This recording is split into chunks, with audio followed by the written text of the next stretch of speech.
സഭാപ്രസംഗൻ്റെ പുസ്തകം 11-ാം അധ്യായത്തിൻ്റെ 4-ാം വാക്യത്തിൽ ഇങ്ങനെ പറയുന്നുണ്ട്: കാറ്റ് നോക്കിയിരിക്കുന്നവൻ ഒന്നും വിതയ്ക്കുകയോ മേഘങ്ങളെ നോക്കിയിരിക്കുന്നവനൊന്നും കൊയ്യുകയോ ഇല്ല. കാറ്റ് നോക്കിയിരിക്കുന്നവൻ വിതയ്ക്കുകയോ മേഘങ്ങളെ നോക്കിയിരിക്കുന്നവൻ കൊയ്യുകയോ ഇല്ല. അവസരം പാർത്ത് നോക്കിയിരിക്കുന്നത് കൊണ്ട് യാതൊരു കാര്യവും ഉണ്ടാകുന്നില്ല. നമ്മൾ ഇറങ്ങി പുറപ്പെട്ട് ഓരോന്ന് ചെയ്യുമ്പോഴാണ് നമ്മളുടെ ജീവിതത്തിൽ ഓരോന്ന് സംഭവിക്കുന്നത്. നല്ല കാര്യങ്ങൾ ഒരിക്കലും നമ്മൾ മാറ്റിവെക്കുക. അത് ആത്മീയമായ ജീവിതത്തിലാണെങ്കിലും ഭൗതികമായ ജീവിതത്തിൽ. ഇതാണ് വചനം നമ്മളെ പഠിപ്പിക്കുന്നത്.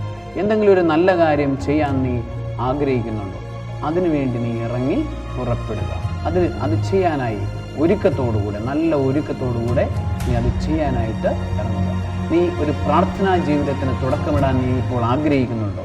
നാളെ എന്ന് നീട്ടിവെക്കരുത്. ഇപ്പോൾ തന്നെ കർത്താവ് നിന്നെ വിളിക്കുന്ന ഈ നിമിഷത്തിൽ തന്നെ നീ കർത്താവിനെ തേടുക. നാളെ എന്ന് നീട്ടിവെക്കാതിരിക്കുക.